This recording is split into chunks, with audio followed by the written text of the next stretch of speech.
Hi there, I'm Katya from Serial Hero. My team and I are here to share with you what we've learned from a decade of working in UX.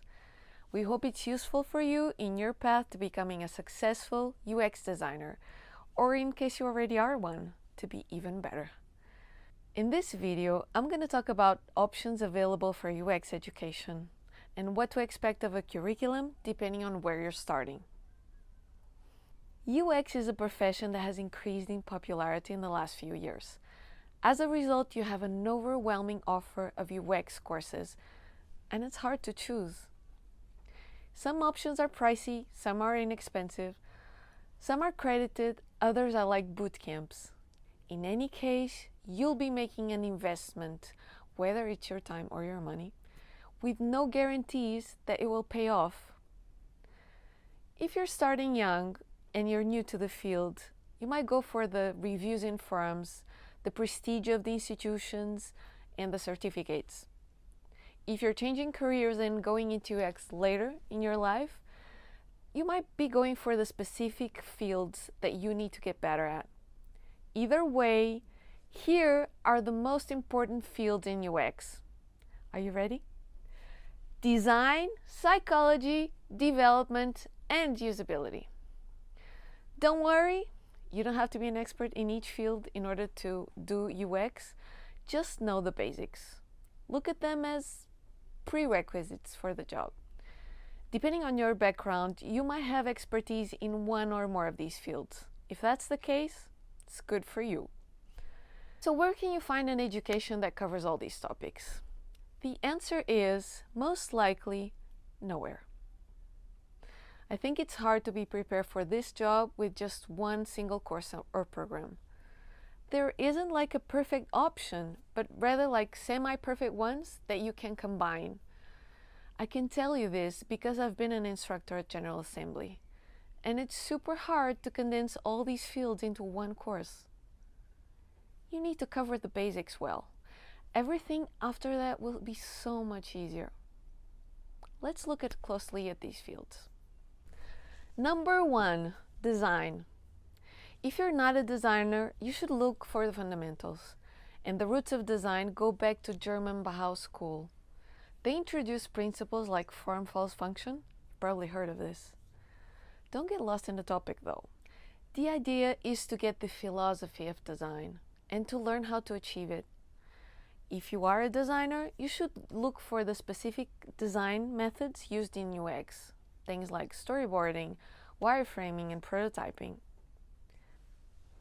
Yes, there are a ton of methods that you can explore, and that's okay. Just take it easy and you'll get there. Number 2, psychology. If you are not a psychologist, I encourage you to dig into cognitive psychology. It sounds complicated, but it's actually pretty straightforward and logical. It shows you what happens in your brain when it gets new information. And you'd be surprised how little your working memory is and how selective you pay attention to the world around you. You'll sympathize with the users you once called lazy. If you never call them this, be proud. If you have, don't worry. All of us realize it's our fault in the end. If you are a psychologist, you need to look at conducting research for UX. There are several methods that you can learn, but the most important thing is to prompt users to tell you or show you what you need to know with as little interference from you as possible. Number 3, development. If you are not a developer or a computer scientist, I encourage you to learn how basic programming works. Yes, it's geeky stuff, but it's also very cool. Programming is a way to communicate with computers and tell them what to do. This will help you to have a better sense of what's possible and what's not. Going through the process of creating a simple application can be a great way to start. If you are a developer, I suggest you look into merging great design with great technology. Learning how to build applications that look and feel amazing can be a valuable skill to have. Number 4, usability. Usability is probably the most specific to UX from all four.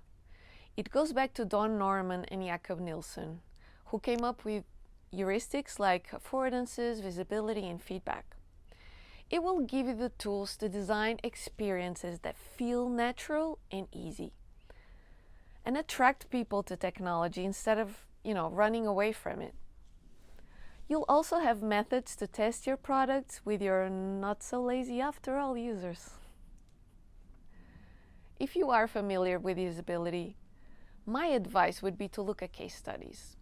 This field is ever evolving with great products that are coming up, crazy intuitive and convenient. Almost all digital products that we massively use, there are a few remarkable usability aspects in them that you can learn from. I hope with this you have a broad overview of what UX education looks like, depending on where you're starting. Again, you don't have to be an expert in each field, just know the basics. A lot of what I know now, I learned on the job, and that's fine. However, you'll be glad to know your stuff when you're starting out. Above all, it will help your credibility and your confidence. Be strategic about it. Look at topics in each course's curriculum. Rather than targeting one perfect option, pick and choose the ones that you know you need to learn. If it's truly what you need to learn, then it's worth the investment. Thank you for watching this video. Thumbs up if you liked it so that more people can find it, and let us know your thoughts by commenting. If you want to watch more videos like this, be sure to subscribe our channel. Take care!